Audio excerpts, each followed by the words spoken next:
오늘은 저희 집 인테리어 공사를 바탕으로 홈 인테리어에 대해서 설명해 볼까 합니다.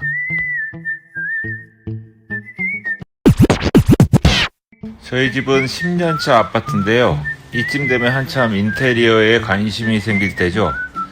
저는 전세를 놓았던 집이라 전체 인테리어를 결정하고 25년 전 4년 동안 인테리어 건축 경험을 바탕으로 직접 해보기로 했답니다.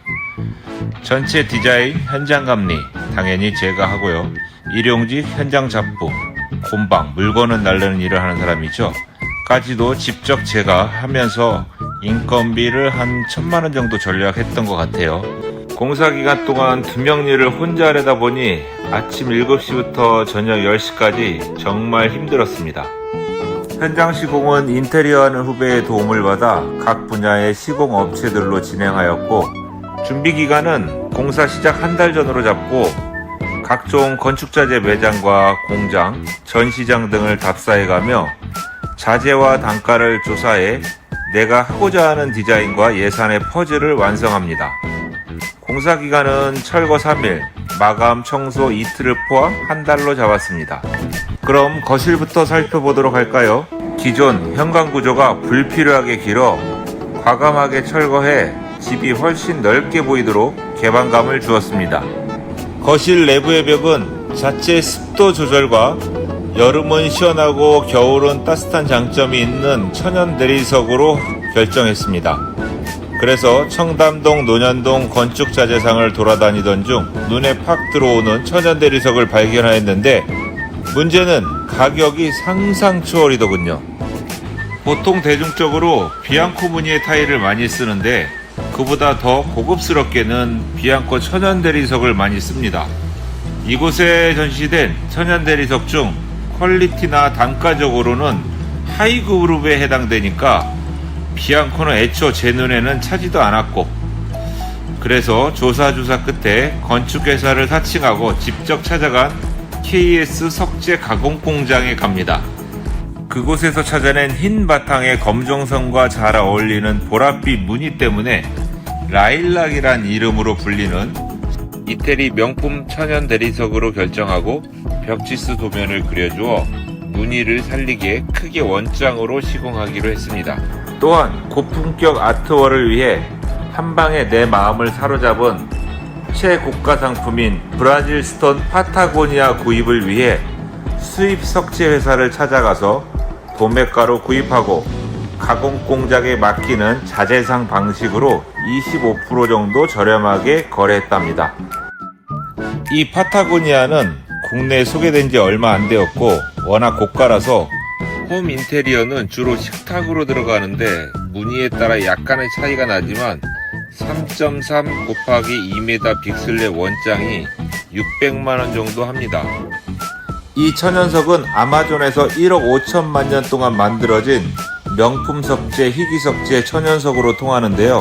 대리석과 화강암, 석연까지 혼합되어 조명을 넣었으면 독창적인 아트를 자아내기도 합니다. 저는 이 파타고니아 대리석으로 아트월과 6인용 식탁까지 제작하기로 결정했답니다. 강남 가구 매장에서 파타곤 4인용 식탁이 600만원 정도 하는 걸 보고 식탁 제작은 필수가 되었습니다. 바닥재는 거실, 안방, 가족실을 어두운 회색의 무늬가 있고 면이 약간 굴곡이 있는 무광의 1200 곱하기 600의 이태리산 바닥 타일로 중후한 무게감을 주었습니다.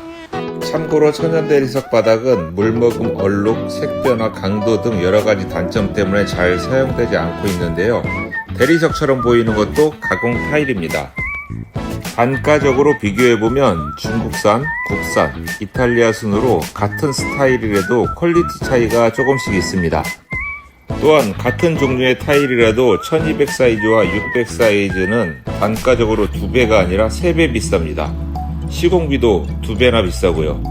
하지만 그만큼 확실히 느낌이 다릅니다. 주방으로 가볼까요? 주방은 와이프의 의견을 100% 반영하여 게스트의 위치를 옮기고 가스렌지를 철거하며 요리의 편리성을 위해 확장된 아일랜드 테이블로 시멘스 반프리 인덕션을 설치하였습니다.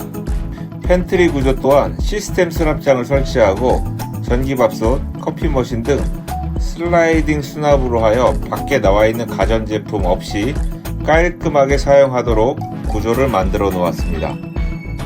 기존의 다용도실 문은 작은 양계문으로 불편한 것을 개선하고자 문틀 밖으로 슬라이딩 문을 설치하여 주방의 공간감을 늘리며 사용도 편리하게 개선하였습니다. 주방 가구는 마감재가 중요한데요. 단가적으로는 필립, 하이그로시, 무늬목, 라카 도장, 우레탄 도장 순인데요. 저는 빛을 흡수하고 고급스럽게 색을 분출하는 무광 우레탄 도장을 선택했답니다. 기존에는 하이그로시로 되어 있었고요. 그리고 주방 가구와 같은 일체감을 위해 현관 중문, 다용도실 문까지 우레탄 도장 공장으로 보내어 같이 도장을 했답니다. 주방벽부터 거실 창으로 이어지는 내부벽은 외부로부터 열 손실을 고려하여 석고보드가 아닌 12mm 합판으로 기초를 잡고 위에 원목인 20mm 멀바울을 구입해 느낌을 살리고자 목재 홈파주는 루터기 공장에 가져가서 홈파는 작업을 해가지고 와서 벽 시공을 하고 투명 라카 분사 도장으로 마무리를 하였습니다. 그래서 일체감을 주기 위해 식탁 다리도 원목 나선형 다리로 했고요. 거실 메인 등 베이스를 원목으로 하였고 식탁등도 거실과 같은 자기로 만든 갓등으로 하여 디자인의 연결고리를 완성시켰습니다. 싱크대 위 벽 타일은 가장 심플한 손가락 굵기의 백색 타일로 깔끔하게 하였고 싱크대와 아일랜드 상판은 요즘 트렌드에 맞게 천연 세라믹으로 하였습니다. 현관 전실은 신발장 수납장 문을 웨인스코팅 무늬로 하고 백색 도장으로 하여 거실 쪽 웨인스코팅과 안팎이 같은 느낌으로 중문의 산뜻함을 살렸습니다. 천장은 거실 천장과 일체감 있게 주방 식탁 천장도 박스 간접 등으로 사용하였기에 현관 천장도 박스 간접 등으로 메인 센서 등과 같이 켜지는 방식으로 하였습니다. 현관 바닥재는 최근에 나온 문이라고 사장님한테 추천을 받아 20mm 두께의 테라조를 깔았습니다. 안방은 아득함과 모던함을 컨셉으로 하여 배풍과 결로 방지를 위해 우레탄 폼으로 단열재를 쓰고 석고보드가 아닌 12mm 코팅 합판으로 기초를 잡아주었고요. 안팎의 온도차가 심한 벽 쪽으로는 붙박이장을 제작해 열 손실을 방지하며 장 문짝들도 벽 전체와 같은 회색 톤인 베이스 코팅으로 분리감을 없도록 하였습니다. 안방에서 내 욕실로 가는 전실인데요. 또한 드레스룸으로 연결되어 있어 스타일러의 빌트인과 화장대와 수납장으로 구조를 만들었고요. 특히 화장실 문과 드레스문은 여닫이가 불편해 모두 슬라이딩 문으로 바꿨습니다. 드레스룸으로부터 거실로 나오는 문 앞의 복도는 불필요한 공간이라서 드레스룸을 확장해서 사용하고자 문을 철거하고 2m 앞 복도에 평상시 벽처럼 보이게 미러문을 제작해 보았습니다. 거실에서는 방화공원이 보이고 가족실 방향으로는 중앙공원이 보이는 개방감 장점을 활용하고 분리감을 위해 가족실 문을 유리 슬라이딩 도어로 설치하였고 현재는 6살 딸아이 놀이방으로 사용하고 있기 때문에 벽지와 조명에 포인트를 주었습니다. 욕실 공사는 공사 후 작은 하자라도 발생하면 비용도 많이 드니까 신중하게 해야겠죠? 바닥은 방수와 물 빠짐 기울기 잡기가 중요하고요. 벽은 면이 반듯하고 견고해서 방수가 잘 되게 하는 것이 중요합니다. 철거 전 기존 습기에 들뜬 타일도 보이더라고요.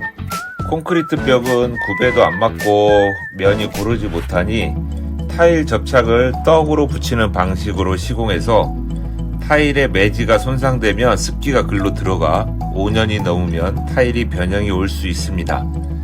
그래서 저는 1차로 300각짜리 재고 타일을 떡 방식으로 시공해 각각 면을 잡고 그 위에 메인 타일을 덧방하는 방식으로 하여 인건비는 2배로 들겠지만 100년은 타일에 하자가 없도록 하였습니다. 바닥은 육각 청색 무늬가 들어있는 이태리 테라조 타일로 시공하였고요. 간접 조명과 어울리게 모든 수전은 로즈 골드로 분위기를 잡아보았습니다. 참 아랫집에 양해를 구하고 욕실 천장에 배관 점검구를 열고 나서 세스티아를 받치고 배관 캡을 열면 10년간에 쌓여있던 이물질들을 제거하여 배수가 시원하게 잘 될 겁니다. 이상 저는 코로나로 박힌 여행의 대처로 호텔 스위트룸의 컨셉을 잡고 만든 홈 인테리어에 대해서 설명해 보았는데요.